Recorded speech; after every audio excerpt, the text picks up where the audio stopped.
If you're an active trader in 2023, you would have felt nostalgia, large cap technology and semiconductors leading the way while the rest of the market followed. So today we talk about why that is and also inflation data. CPI prints released this week and the December data will truly set the tone for the rest of 2024. So as the market breaks out, are traders front running upbeat CPI news, or is Wall Street about to pull a rug on everybody who bought the top? Hello ladies and gentlemen, welcome to the Daily Recap Show. My name is Chase. If you guys like this video, please subscribe, hit the notification bell. Let's get into it. What a day for everybody except energy and Boeing. But the talk of the town was semiconductors, really leading the charge. Nvidia up 6.43%, as well as technology. Apple bounced back nicely. Same with Microsoft, Amazon, Tesla, even financials except diversified banks. Berkshire holding this entire sector up. But all in all, a very bullish day across the board. And something very interesting, the Nasdaq 100 consists of 101 constituents,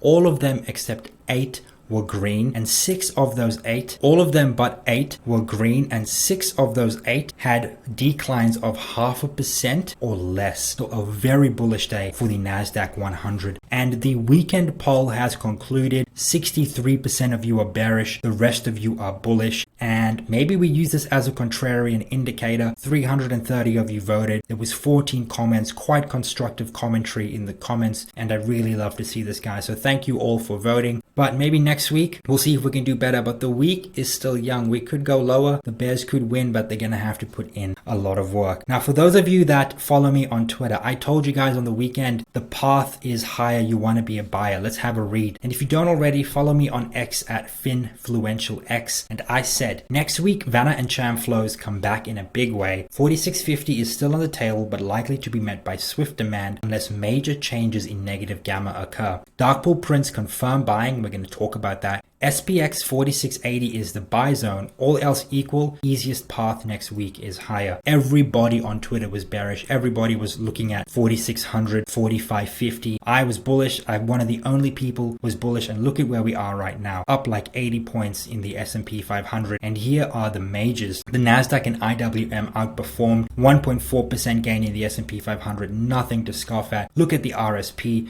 as well as bonds. Bonds put up a very good day, a bullish day across the board. The first 5 days of January just wrapped up, and here are the stats, guys. The first 5 sessions of January, the first 5 trading days, is normally a great barometer for the rest of the year. Normally when the first 5 days of January are positive, it's normally very bullish. This has happened 64 times, and 48 of those 64 years have been positive, with an average annual return of 11.2%. In the opposite case, we had 16 positive years out of 32 when the first 5 days were negative, 1.1% average return, and you're only positive about 50% of the time. So it pays to have the first 5 trading days of January positive. But what about the January barometer? Now, this is the first 5 days of the month of January plus January as a whole. And normally when we have a positive first 5 days and a positive Jan, we've seen this price action 47 times, and out of that 39 times have been positive. Average annual returns 14.79%,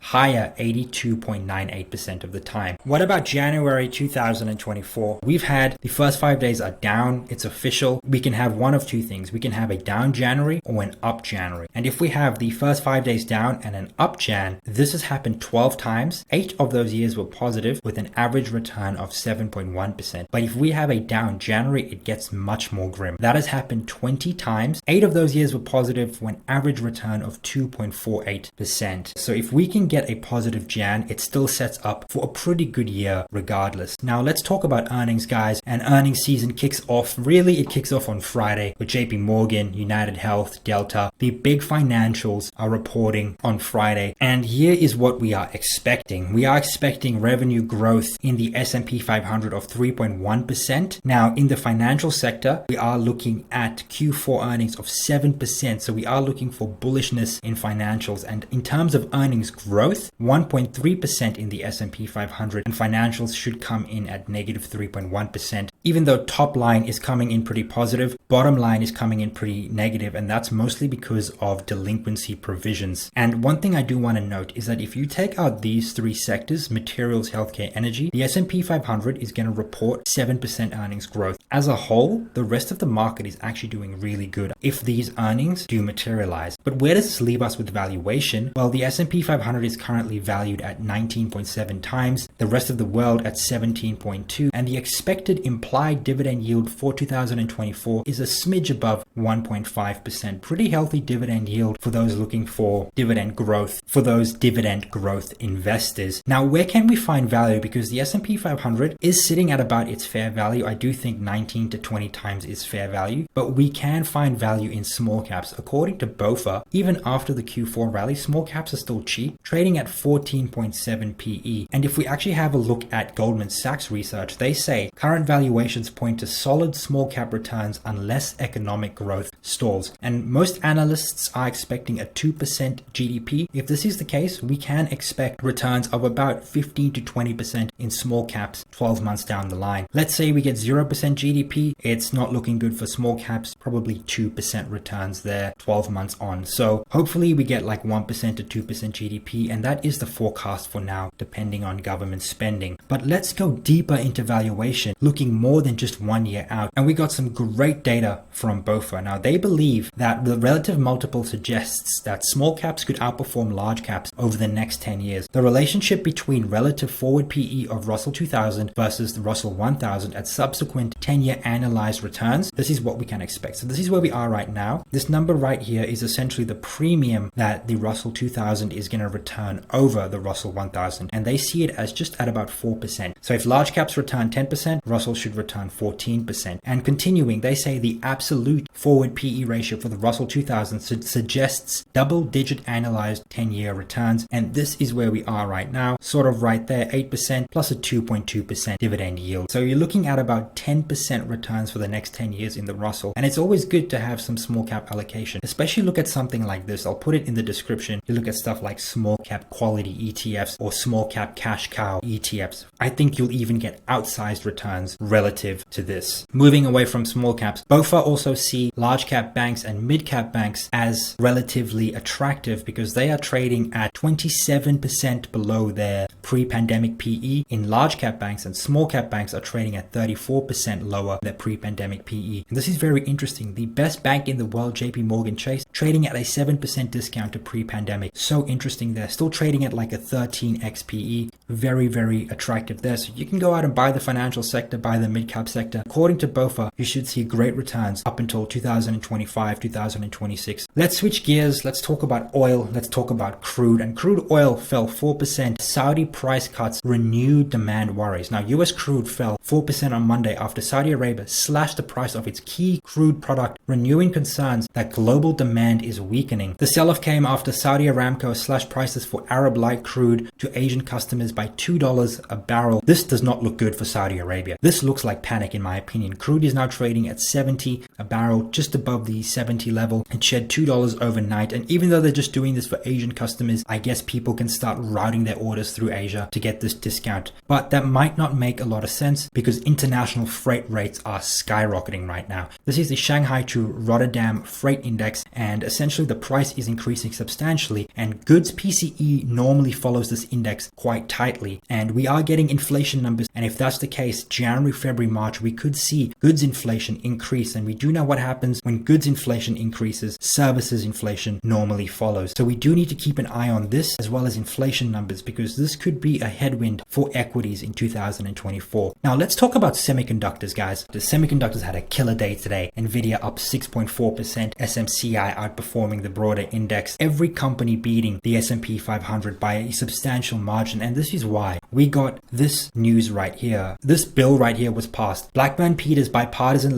legislation to strengthen domestic semiconductor manufacturing. Now this bill passed a couple of weeks ago, but there were some provisions that took place over the weekend. I'm not sure on the details. You can go have a look at it, but some provisions took place on the weekend that really is going to bring this forward, and America is really looking to strengthen their domestic semiconductor manufacturing and really looking to move away from Chinese production. And here's a note from BofA They are very, very bullish on semiconductors as a whole. Now, semiconductor sales in 2023 fell 10%, but BofA is expecting a 15.2% increase in 2024, 13% in 2025, and 3.1% in 2026. And this is a great position to be in. This is really great growth, all things considered. And some people think this growth is going to continue into 2027 and beyond because of the AI trade. And I can see it. AI uses a lot of GPU capacity, and that's what semiconductor companies do. They make the chips that are going to be the future of technology and business. And this is what exposure looks like. So this is the semiconductor value chain. All of these companies will have exposure to some form of semiconductor, whether it's design, manufacturing, or chip making. What you really want to look at, guys, is sort of this top quartile right here, as well as foundries, TSMC and Samsung. Now, let's talk about the macro. And the Fed is about to taper QT, and according to BofA, they're expected to taper QT by about $15 billion a month, starting in March, ending in July. By July, we should have a figure of 0 for QT, which means the Fed is just going to keep the balance sheet where it is at the moment. And we could potentially see some QE. I know I'm looking really far ahead into the future, but this is really a great tailwind for bonds and equities as a whole. Now, guys, let's take a step back to last week. We got jobs data, and I just want to go over these jobs figures a bit, because last week I looked into them, I looked at the headline, and then I looked deeper into the report, and it was significantly weaker than I thought. Mostly it all had to do with revisions. The revisions that we got throughout the entire year wiped out all of Q3's job gains. Look at all of these revisions against job gains, and it's looking very, very grim when you think about it. Now, the data of this consists of two parts. It's got the establishment survey and the household survey. Now, the establishment survey is sort of smooth. The household survey is much more volatile. And when plotted on a line graph, this is what it looks like. So you can see non-farm payrolls and employment levels. And the best way to look at employment is sort of like to combine these two things. And the best way to do that is to look at aggregate hours. Now, this is the aggregate hours plotted against the non-farms. And if you actually have a look, the aggregate hours is a lot weaker than non-farms. And that's really, really not a good sign when you think about it. And if we actually have a look at what aggregate hours normally does after the 10-year 3-month yield curve inversion, normally what happens is that we go along this trend, and then when we get below here, it's normally recession time. Now, we are traveling above the average, which is positive to say nonetheless. But if you have a look at 2008,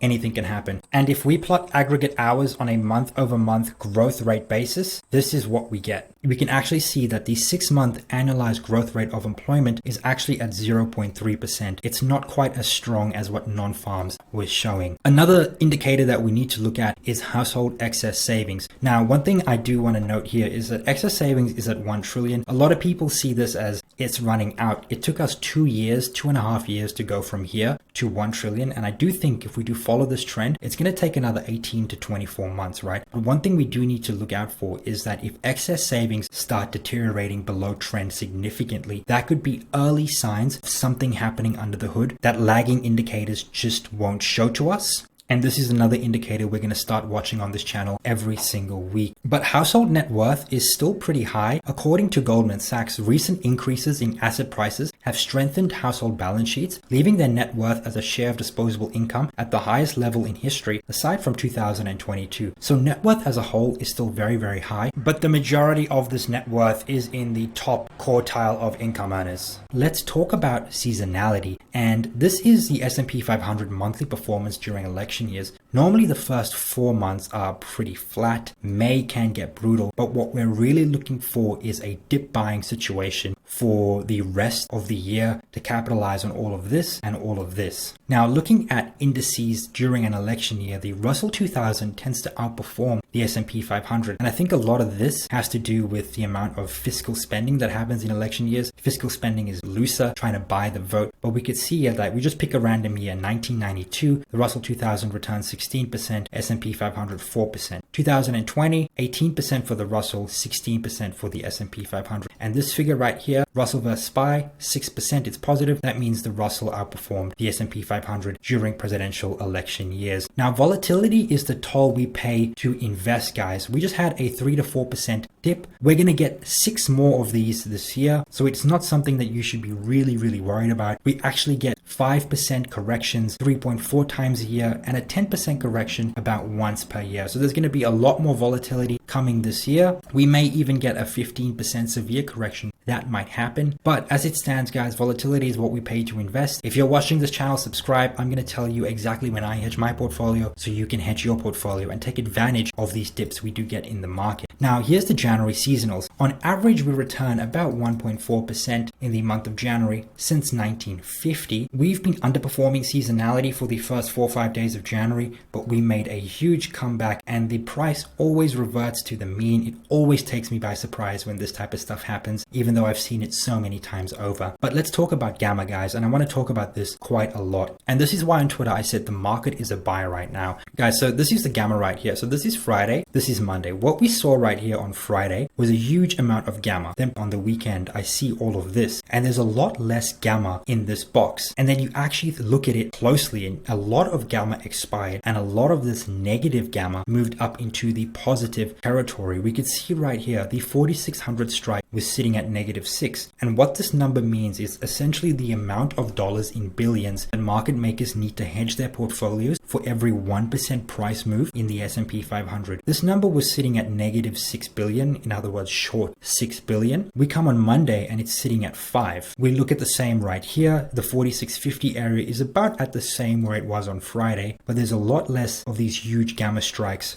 here, which means a lot of this gamma expired. Then we have a look at the positive gamma, right? Look at the 4800 strike. It's sitting at just below the 6 mark. It's now sitting above the 6 mark. So we're seeing gamma roll off from negative and go towards the positive. A lot of people were buying the dip, and that's exactly what we saw. Let's expand on this and look at the gamma exposure by expiration date. This was Friday, this was Monday. $136 million worth of gamma expired, and 46 million today as well, and the market didn't go down. That means that some big whale was buying in the background. And what this means is, let's say half of this is short calls, which means dealers are long puts, right? Their exposure is to the downside. They want to neutralize their gamma, so they buy the underlying. So if they buy the underlying, when this gamma expires, they have to roll these hedges off by selling the underlying. And so all of Friday, 136 million worth of gamma hedging needed to be rolled off, needed to be unwound, and the market was still very supportive at the 4680 area. There was strong support there. That was a big tell that we were probably going to go higher into the week.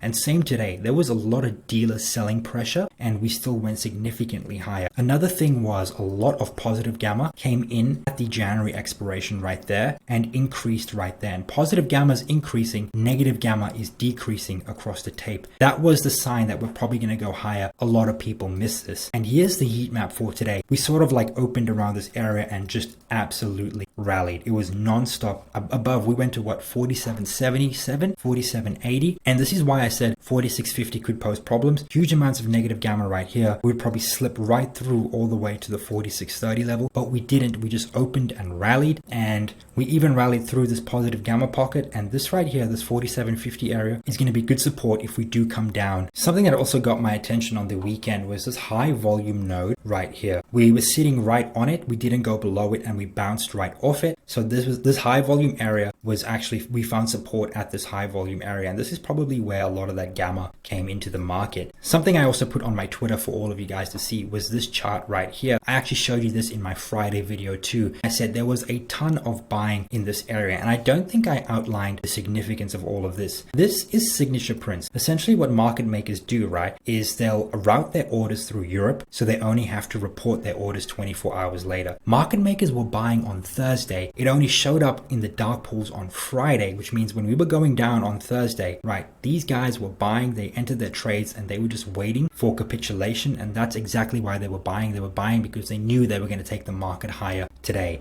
But let's have a look at the rest of the charts. The RSP, I've been saying this all week. Go watch my videos. At 155, I'm bullish, I'm bearish below it, but we were holding it, and what do you know? We absolutely burst higher. Looking at the Nasdaq 100, very similar situation, although it did look a lot weaker than the RSP. I think based on what Semiconductors did and the Semiconductors news, that's why the Nasdaq went higher. And this is how it works, guys. So in the stocks or in the semiconductor ETF, there's like 30 constituents. Of those 30, right, 27 are in the Nasdaq, 100. So this is how it works. Semiconductors really gets moving. And because semiconductors are now moving, right, it means the Nasdaq starts moving. If the Nasdaq is starting to move, the bigger names, Apple, Microsoft, AMD, Google, Meta is now moving. And if they're moving, that means the S&P 500 is moving. And if the S&P 500 is moving, the whole market is moving. And that's why we went higher. Looking at IWM, small caps, and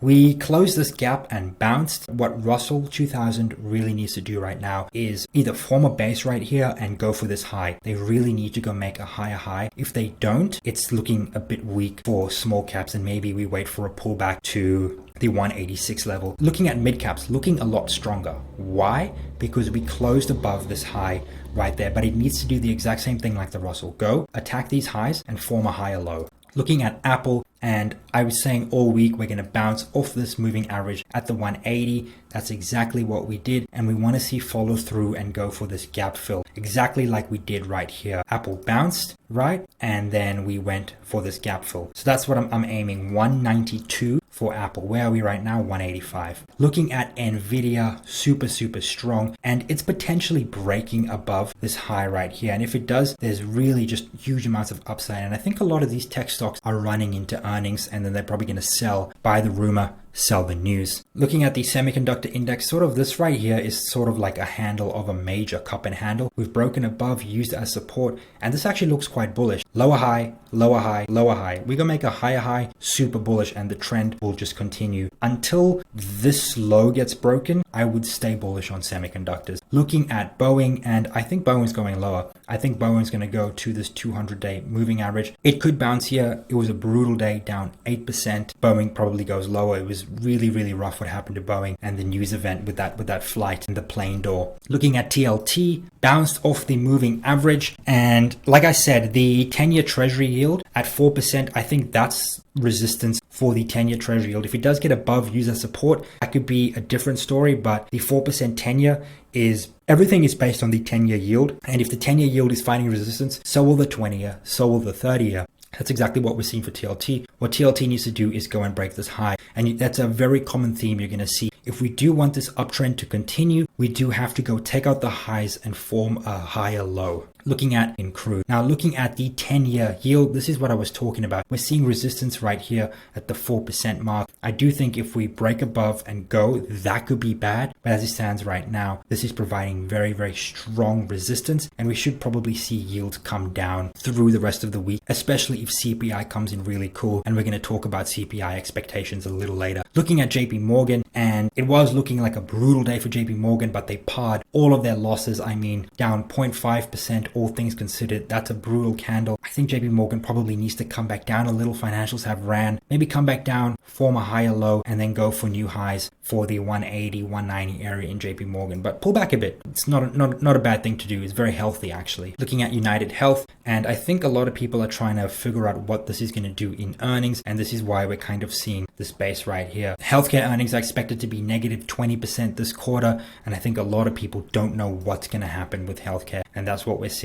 I wouldn't play anything before healthcare. I would wait for earnings, wait for the reaction, and then go from there. If earnings look good, if guidance looks good, scale into a position for the rest of the year, because in 2024, 2025, the earnings for healthcare is looking much more constructive. Talking about data this week, on Wednesday, we have Fed Williams' speech. Thursday is a big day. Jobless claims, CPI. Then on Friday, we got PPI as well as consumer sentiment. And this is what to expect from CPI, guys. Core services, excluding rent, of 0.3%, but breaking it down more specifically, core goods at negative 0.16, core services a little bit more sticky at 0.042. So this is like shelter, cars. Goods is like, the stuff, apparel, transportation. Headline CPI, all items at 0.26. And all in all, we should see core services, excluding rent, of 0.3%. Anything higher, and I think the market's going to freak out based on just the weaker jobs number now that everybody's had to digest it. But if we do get below this number, and this is the rounded figure, what we actually want to do is dig into the exact figure. So it's normally like 0.28.